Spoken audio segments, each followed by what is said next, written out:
everybody, and welcome back again to Let's Play Horizon Zero Dawn. So, we just had two very interesting and informative episodes. We got quite a few answers to quite a few questions. Definitely not all of them, but at least a few of our questions were answered. So, for example, we learned who built the machines and why they were built originally, and to some extent what went wrong with them. I mean, it's kind of what everyone expected. They got greedy, they built combat machines, and the combat machines went rogue. We don't really know why they went rogue. I mean, Ted Faro was very vaguely talking about a glitch, which would indicate a simple malfunction, but Dr. Sobek insinuated that there might be more to this, so we don't really know what happened there exactly. We also don't really know the connection between Aloy and Dr. Sobek just yet, and while it is possible that Dr. Sobek is still alive via cryostasis or something, I'm still very thrown off by the fact that Aloy's DNA is apparently identical enough to Dr. Sobek's DNA that the identiscan thinks it is her, and that usually doesn't happen with a mother and daughter relationship, right? I mean, that would be a very poor identification scan if it can't tell apart a mother and a daughter. So, my guess is still that she might be a clone of Dr. Sobek, but that raises a question of who did it and why would anyone do that?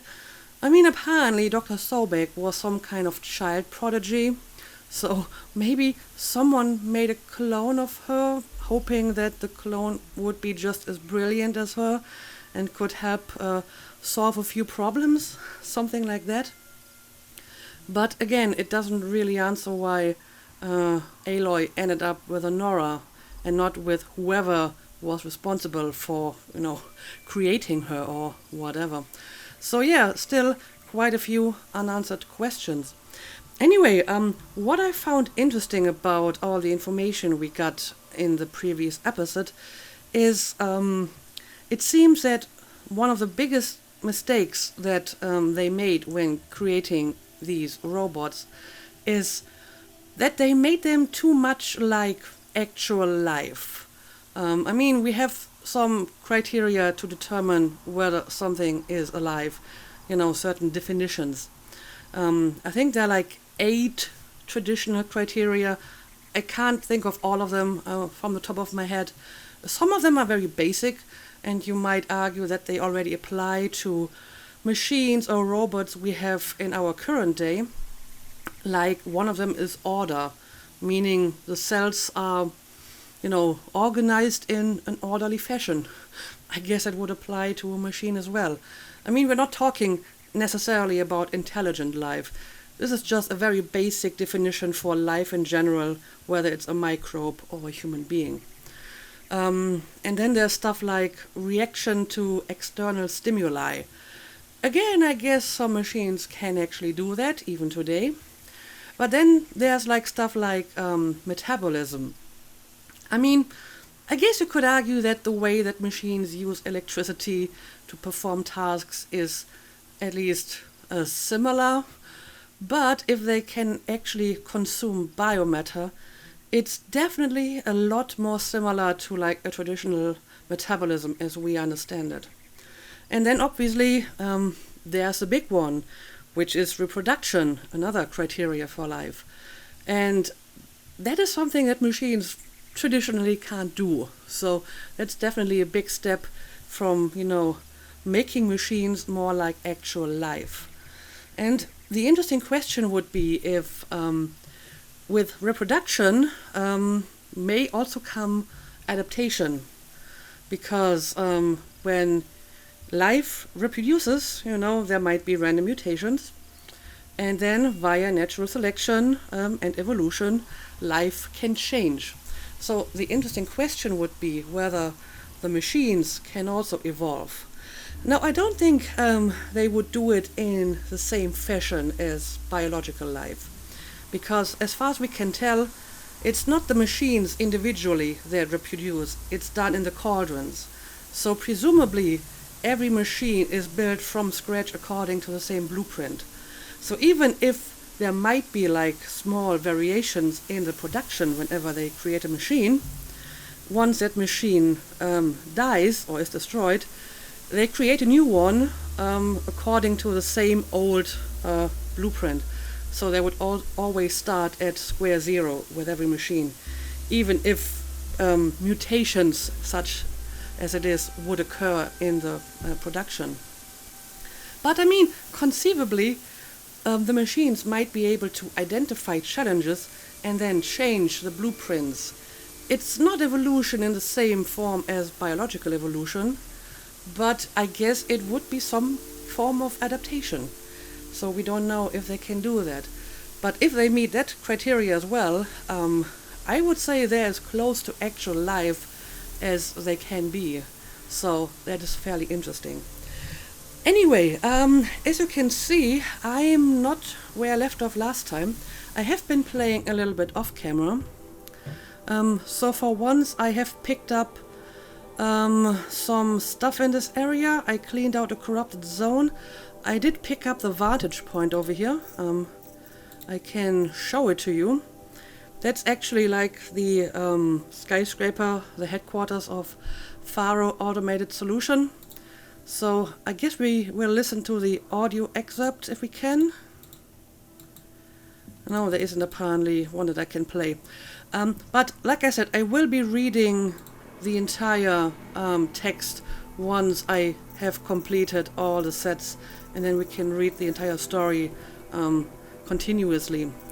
I did pick up like another mug, so I have 2 complete mugs now, so that's great.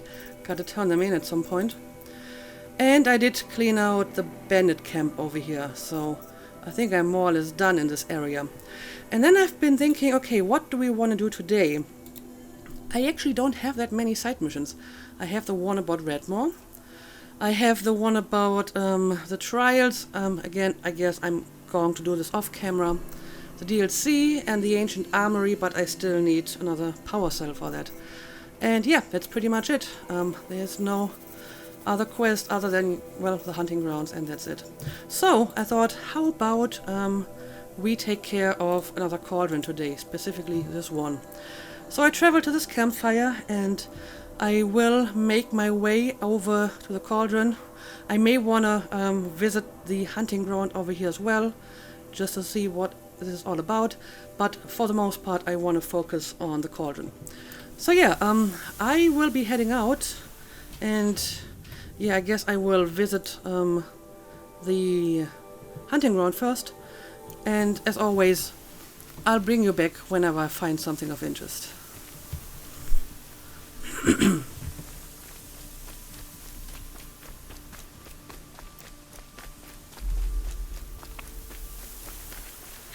Dust won't stop blowing.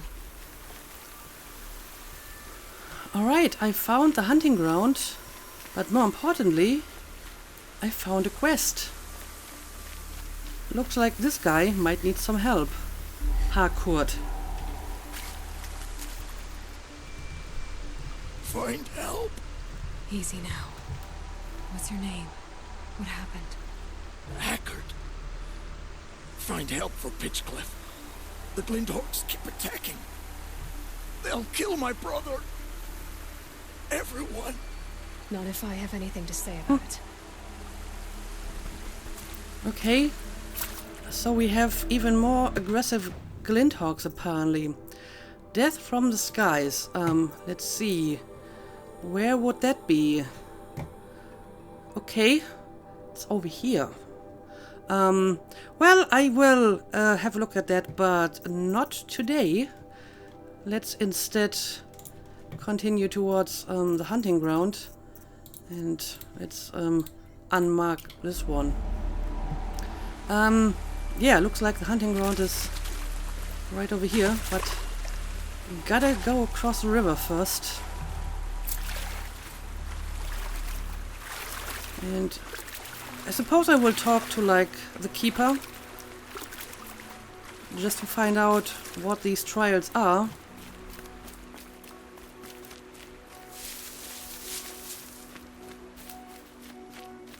But again, I will do them off camera because usually they take a few attempts and it's not that interesting to see, I'm sure.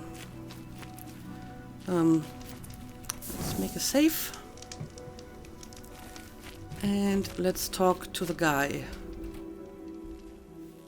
Aren't you a little out of your way, Nora? Your sacred lands don't extend this far. I go where I like. What do you do here? I'm the keeper of these hunting grounds, which means, of course, that I'm the local representative of the Hunter's Lodge. To be more specific, I oversee the leverage trials here.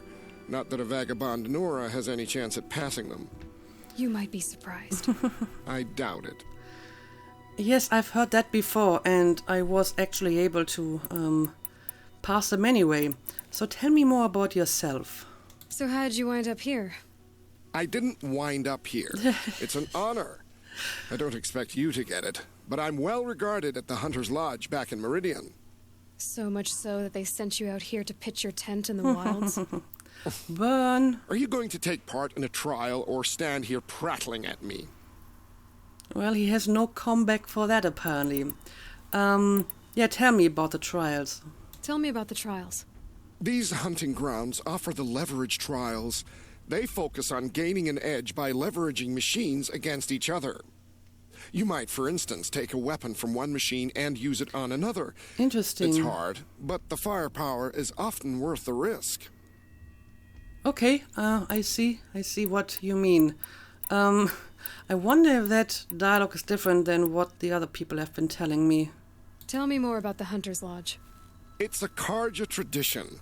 Noble families have run the lodge for generations. We compete to hunt the most dangerous machines. You've already won 3 half-sons, so you're eligible to enter the lodge in Meridian. But don't expect a warm welcome. It's a noble institution, not a drinking hole for savages. Yeah, so I noticed. Anyway, thanks for the information. I will be back later for the actual trials. I'll be going now. Uh-huh. They're all so rude. I mean, the first keeper that we talked to was actually nice. But I mean, he was a Nora, so he kind of knew what it was like to be persecuted by the lodge. Okay, but now I guess I'm going to move towards our cauldron here. There's like a little building over here, but I guess I'm going to visit that another time. So yeah, I'll try to make my way over to the cauldron, and again, I'll bring you back when I find something of interest.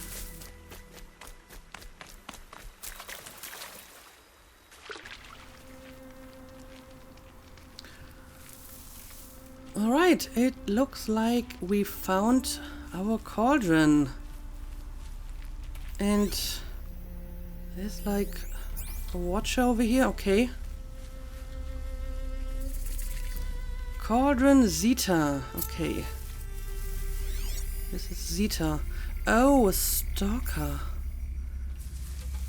They're like the stealthy ones. As a matter of fact, I'm pretty sure there's another one over here. Yeah, I remember. They're the ones that are plowing the mines. Well,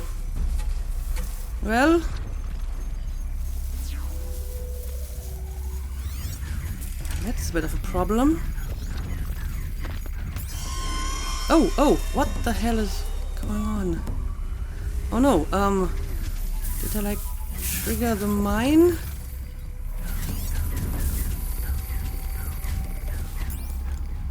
Yeah, there's at least 2 stalkers. Maybe even 3 of them. I mean, I can see 2 at the moment, but yeah, there's like another one over there. So that's 3 stalkers. Great. Well, that's no good. Anyway, I think I got a quest for this, right? Yes. Find the hidden entrance as the main door is impassable. Oh, okay. So, this is the main door. Well, I do see, like, climbable stuff over here. So I might be able to just sneak past the stalkers and not engage them at all, huh? Let's see. Okay. I think I'm able to use this to climb up. Of course, I gotta be careful about the watcher over here.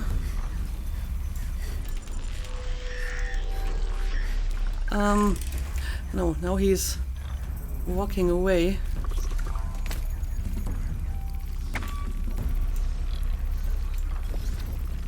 I mean, if you would turn around,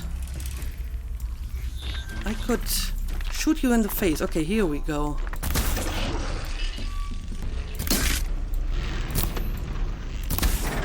Okay. But of course now the stalkers got suspicious as well. However, I'm pretty sure they can't actually reach me up here, so I hope I'll be fine. Let's just quickly try to get higher up. Alright. Yeah, this looks like it might be the hidden entrance. So I'm just going to ignore the stalkers and we're going right for our target here.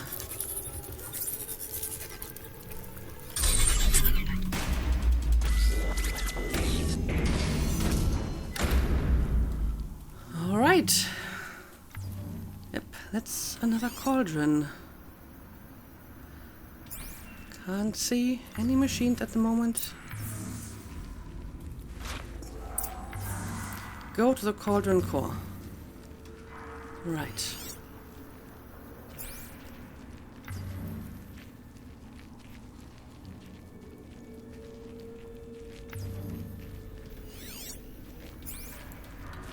Still looking safe.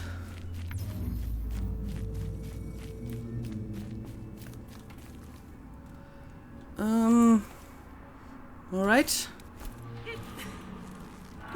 Go down here.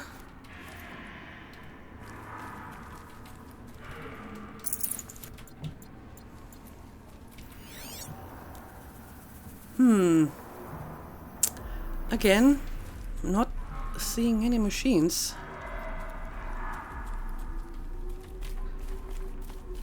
And this doesn't really look like any other cauldron I've seen Quiet now. so far. I mean, it's just a cave.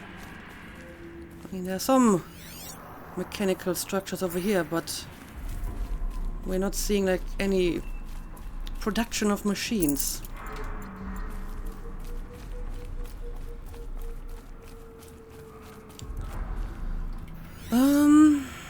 Okay. So I gotta go into the water. That looks very, very cold.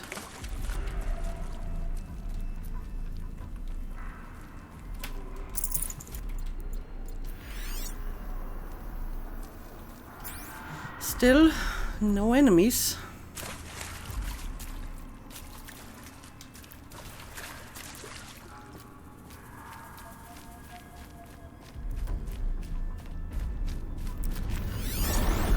Oh, here we go.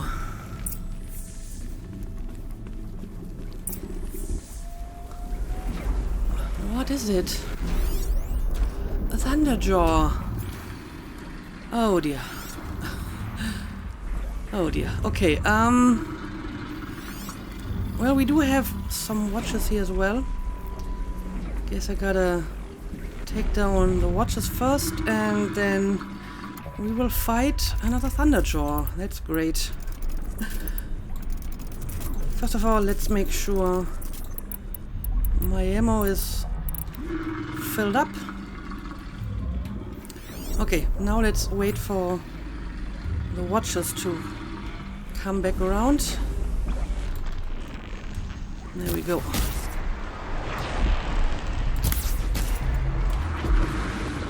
That was 2 good shots. Yeah.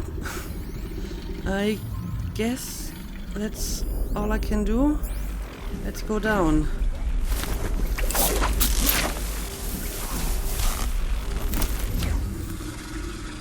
Right, now. Guess I'll pick up some of the supplies first. And I will scout the area, but this does look a lot like all the other places I've seen so far.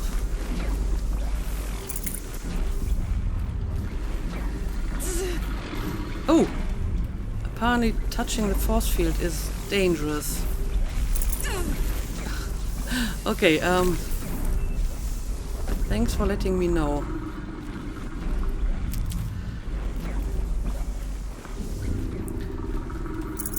So again, we don't really have any good cover or high point. I mean, I just killed a Thunderjaw, but I had some good terrain to do it. Also, I wonder if suddenly more machines will appear like last time. I mean, it looks like these aren't actually like tunnels or corridors. But okay, first of all, since the Thunderjaw is again in a little alcove, I guess it doesn't hurt to deploy a few traps. I mean, the traps are probably not going to kill the Thunderbird, but at least it might damage it a little bit. So let's use the tripcaster. Where is it? Sling, ropecaster. Okay, shadow tripcaster. And refresh my memory. What should I use against a Thunderjaw?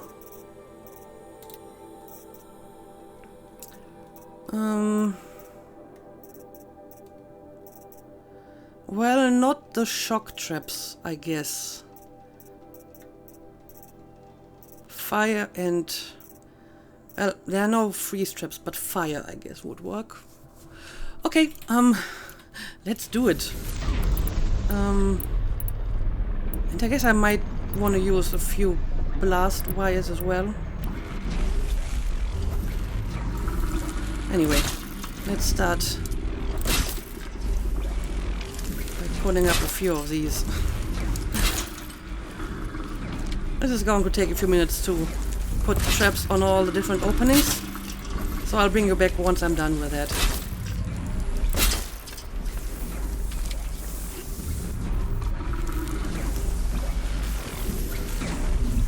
Alright, so I have put up a almost ridiculous amount of traps here. I think there might be like a maximum amount of traps that I can put up, because once I started to put up too many of them, some of the first traps that I deployed vanished again. So, I don't know, maybe they limit the amount of simultaneous traps that you can use. But okay, I hope this is going to do at least some damage. I'm not going to need the tripcaster anymore now, so let's use the sling instead, and let's free the bird.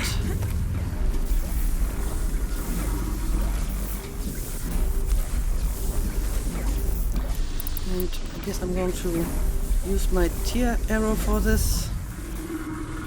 Now let's overwrite.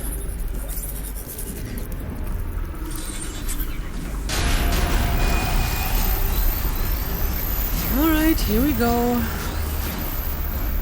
But again, I will try to make it trigger as many traps as possible by just running around a lot. Well, I got kind of cornered in a bad spot here. I mean, it did do some damage, but not really a whole lot. I keep getting stuck in this awkward spot over here. Alright. We still have a few traps to trigger. Oh yeah, now it's going to use its laser, right? First we have to avoid that, and I guess then we gotta start fighting it. Alright. I gotta stay a lot more mobile now. Can't just stay in one spot anymore like previously when fighting the Thunderjaw. Right. And I guess trying to destroy the cannons would be a good start. Right. And there we go again. Barely have any time to properly shoot it because it just keeps on firing. And that, like, physical attack is probably like the most dangerous one. It's definitely the one with the most damage. Alright. Let's try to use a few arrows here. And I will probably need a few potions pretty soon. Let's get away from that.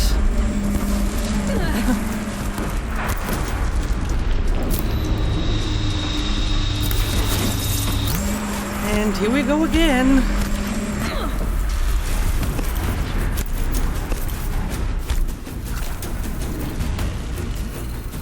Right. Bird over here now.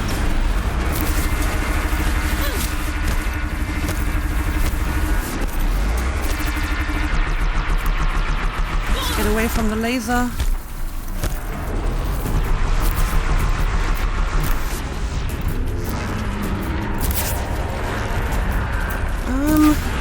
Well, at least the tier arrows are doing a decent amount of damage. But the bird is also doing a lot of damage.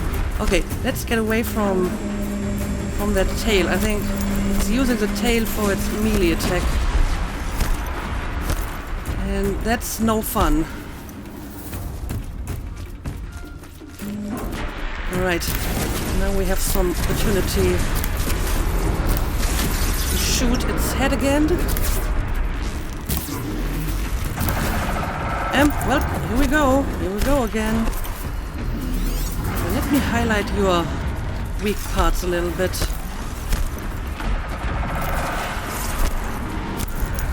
And I gotta stay mobile.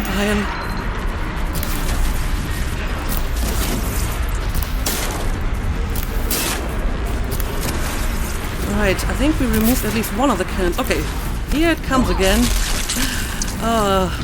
That attack is so devastating.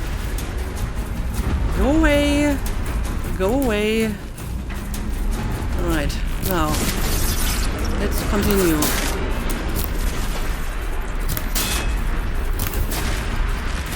And here it comes again. Move, move, move.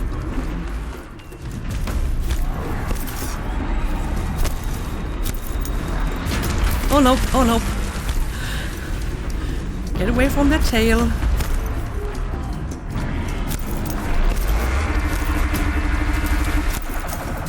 Maybe pick up some more medicine. Yep. I'm going to need it.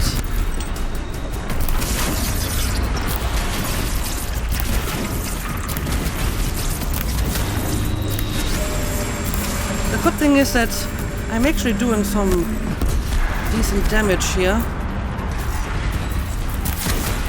Oh no, oh no. Get away. Get away from it. I mean, it has like another cannon on its back, right? So I guess that might be something I want to destroy. But first, I gotta find a better place to stay. Oh, well, still firing at me. Yeah, maybe I should go for the big cannon on the back. Oh, well. I need to fill my arrow, and sometimes I just minimize my game when I want to, open the menu because the keys are very similar. So that happens all the time. I think it happens when I use the sprint key and the menu key at the same time, then it minimizes the game. So always a problem. Right. Now let's see. We can do some damage here. Nice. Let me pick up some medicine. Okay, but we already did a lot of damage, so a bit more and it should be over. Maybe I should go for that stupid tail. It's doing so much damage on me. Alright, we removed the tail. Great. But it still tries to attack me in melee. Now, let's finish it off with a few good arrows. Oh, you still have like one good cannon over here, apparently. I thought I had already destroyed that one. Oh no, oh no. It's coming again. Okay, but we did it. We did it. That was exciting.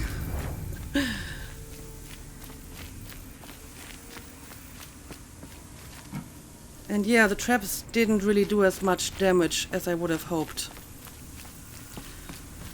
I mean, I tried to put up like 8 on each opening, but I think the game was like, nope, that's too many traps at once. And it just removed some of them again. Anyway, let's make sure we have collected all of our loot, and then we can override the cauldron.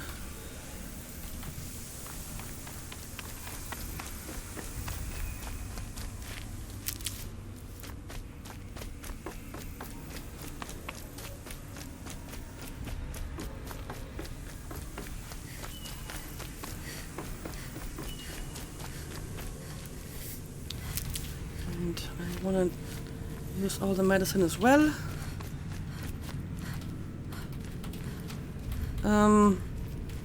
Well, apparently I can't pick up this one. But okay, let's get that override over here.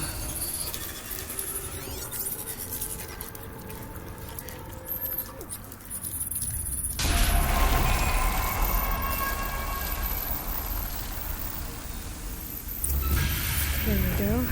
Information to help me override more machines. Okay. So I wonder what machines I can override with this one. Zeta overrides available. I mean, that's gotta be somewhere in my log, right? Is it under machine catalog? Game progression? Nope.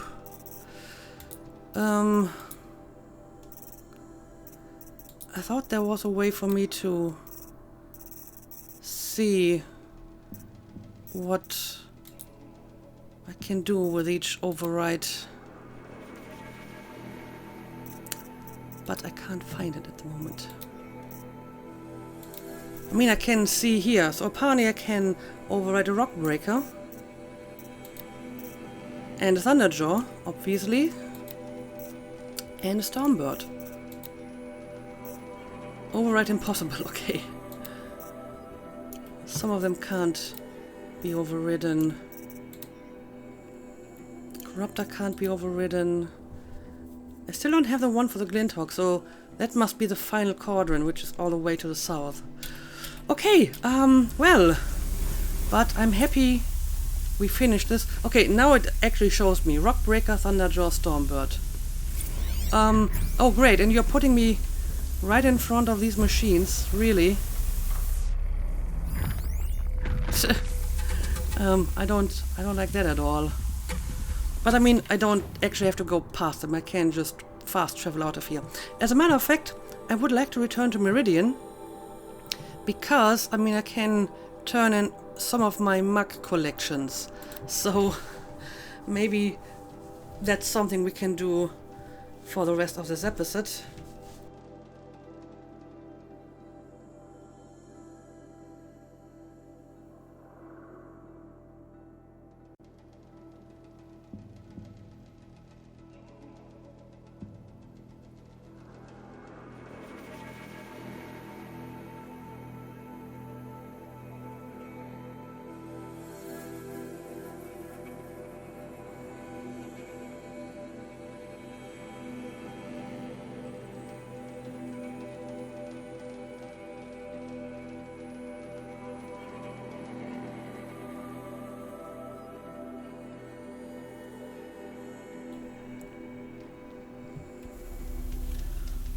Alright, so where was the mug collector? Mystery boxes, vessel collector. Okay, that's the one, right? Let's put a marker on it and let's talk to the guy. I have 2 sets to return. We all have our place in the order of things. Yep, it's this one. Yes. I remember you. Did you find the vessels I seek? Yes, I did find quite a few of them. Yes. Trade quickly. I have work to do. So, I can get the reward box 2 and 3. Let's do it. Nice. And yeah, that's it. I will leave you to the hunt. Be sure to delve into the ruins. Rugged, well-traveled. Buy what you need, leave the rest. I would like to talk to you. We already did. So, let's see what we got here. So, there's boxes within the boxes. Okay. I'll take the boxes within the boxes. And yep, there's like some pretty decent modification inside. I like it. I'm actually surprised that I can pick them up. I have enough space for that. At least I'll take all of this as well. And yep, no space for that one. Alright, yeah, that is one task down. How many more? Yeah, I still need like 1 mug. Just like I still need 1 metal flower for this one. But at least the mug is actually on my map, so that shouldn't be a problem to pick up. But yeah, so I guess that's it for today. I may wanna go to, what was the name of the other quest? The side quest? I mean, we had a quest that was like very similar. There was another village that got attacked by glinthawks, but I think it was a different place, right? But yeah, I guess I will check out this quest in the next episode, and after that, I guess we will go down here, check out the Tallneck, and continue with the Redmore quest, probably, because that's the only side mission that I still have left, other than the Glinthawk one. But yeah, for now, let's call it a day. As always, thank you for watching, and see you again next time.